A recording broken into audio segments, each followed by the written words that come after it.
Hey guys, welcome to Chit Chats with Chet. Welcome back. First of all, I just want to apologize for the delay. I know that I said I would have it out this weekend, another post, but I really tried. I promise you, when I tried, I say I tried for real. I tried to make one on Sunday and I lost everything, and then I tried to make one yesterday and that didn't work out. So I'm here now, but once I get going and once I get used to all this, just bear with me, and I promise you it'll go a lot easier, it'll go a lot faster and smoother. I'm just trying to get used to everything.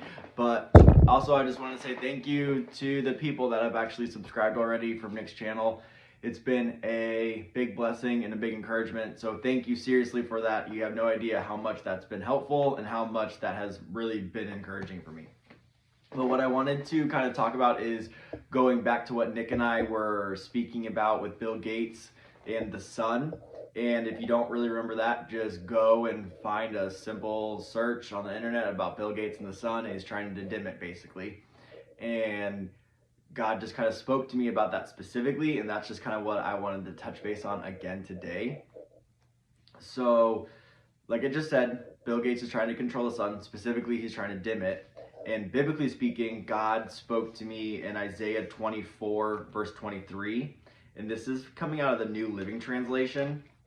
So it reads, "Then the glory of the moon will wane and the brightness of the sun will fade. For the Lord of heaven's armies will rule on Mount Zion. He will rule in great glory in Jerusalem in the sight of all the leaders of his people." But what I wanted to focus on was the first two opening lines where it says, "The glory of the moon will wane and the brightness of the sun will fade." And those really stuck out to me because where it says the sun will fade, obviously it kind of sounds like the sun is getting dimmed basically. So what Isaiah is many I'm sure know, is a book of prophecy, a book of talking about future events, of what is to occur, what to look for when Jesus actually returns here on earth. So this is giving claims to that. This is giving evidence to what to look for basically, that Jesus is going to come and he's going to be, I'm paraphrasing here, on a cloud, dressed in fire. He's going to be so bright that the sun and moon are going to be like outshone in a sense. They're not going to be as bright. So it's this idea that the sun and moon are going to go dim a little bit. Well, so how does Bill Gates play into that? So what, in my opinion, and what I believe is that Bill Gates is part of this elite group of people that is controlling the world. I know it sounds bonkers, but stick with me on this channel and I promise you I can give more evidence to support that crazy conspiracy theory, biblically speaking. But I believe that what Bill Gates and his friends are trying to do is be a few steps ahead of the real Messiah and try to confuse the masses even more. And as we know, like biblically speaking, the Antichrist needs to show up first before the real Messiah returns. And in order to do that, the Antichrist has to mimic what Jesus is actually going to do in order to confuse the masses and in order to like make people really believe that the Antichrist is Jesus. So part of that would be to dim the sun and make the moon go away, basically. So that's where I believe Bill is trying to figure it out, it's the claim that this is for global warming, for our climate, to help us. But in reality, though, it's not going to do anything for us. It's just to pave the way because his king and Lord, Beelzebub, told him to do this. So this is what he has to do. The Antichrist has to come in order for Jesus to come. That is biblical. So what they are doing it's biblical. This is supposed to happen, but it doesn't mean that we just are idle and don't speak against it and like bring truth to it as Christians.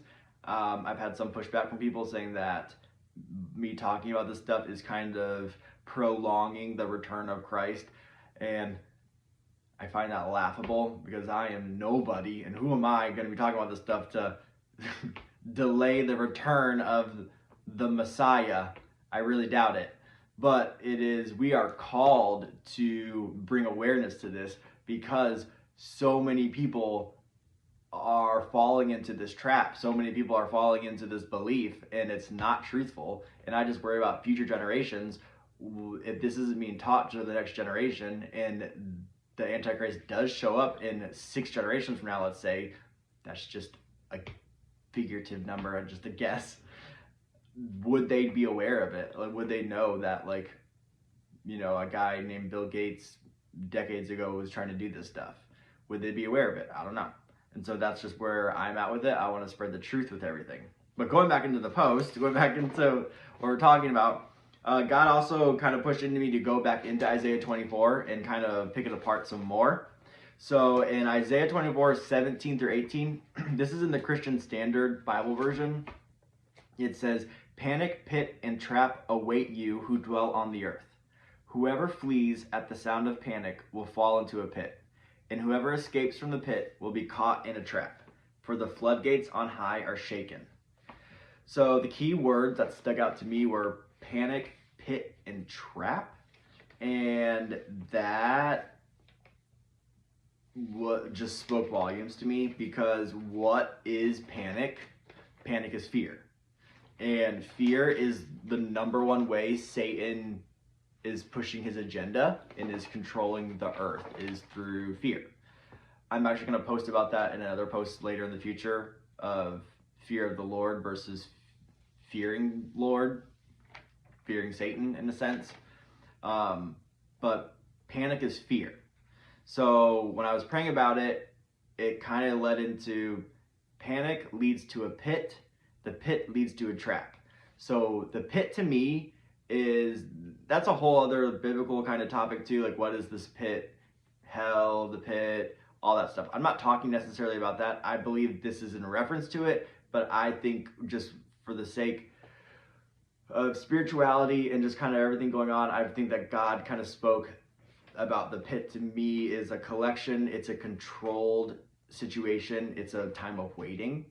And then from the pit of where people are being collected, controlled, and waiting, it's going to lead them to a trap. And that's when it's, all over with, basically. So if you go back into it, and it says, whoever flees at the sound of panic will fall into a pit, and whoever escapes from the pit will be caught in a trap. So I thought it was interesting that said the sound of panic. And to me, that the news and mainstream media first popped in my head, because it's all sounds, it's all audio, words.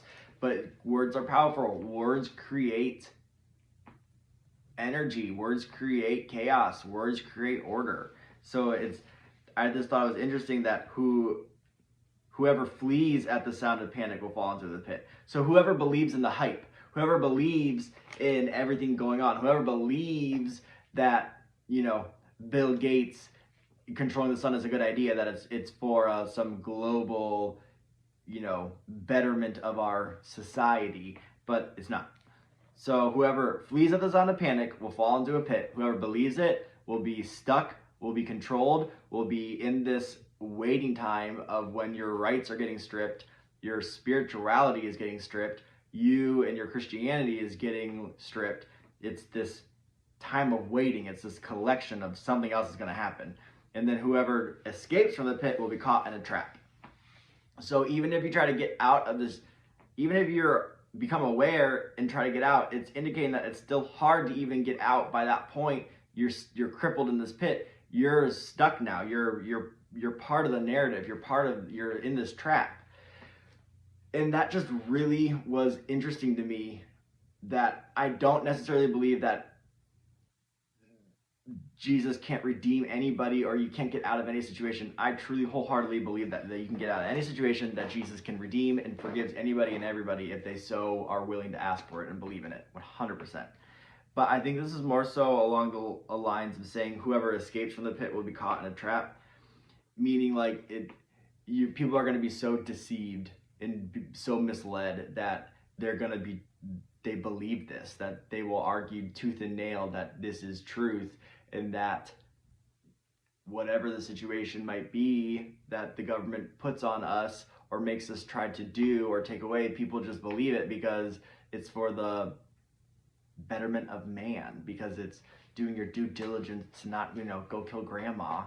And it's just kind of bonkers to me.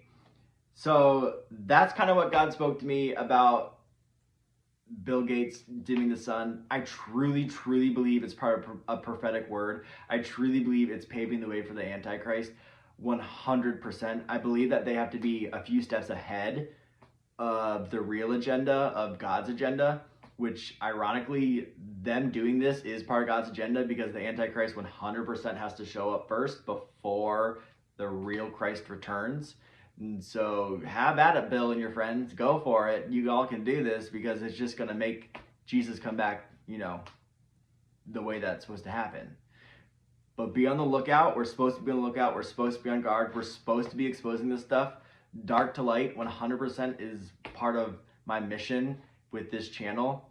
So like I said, stick with me. Bear with me these first few times. I promise you I will get better and get rolling with some stuff. What I want to do is have one post, a bigger post like once a week, and then do smaller posts, 2 to 3 minute ones throughout the week of just stuff I see or kind of what stuff God speaks to me.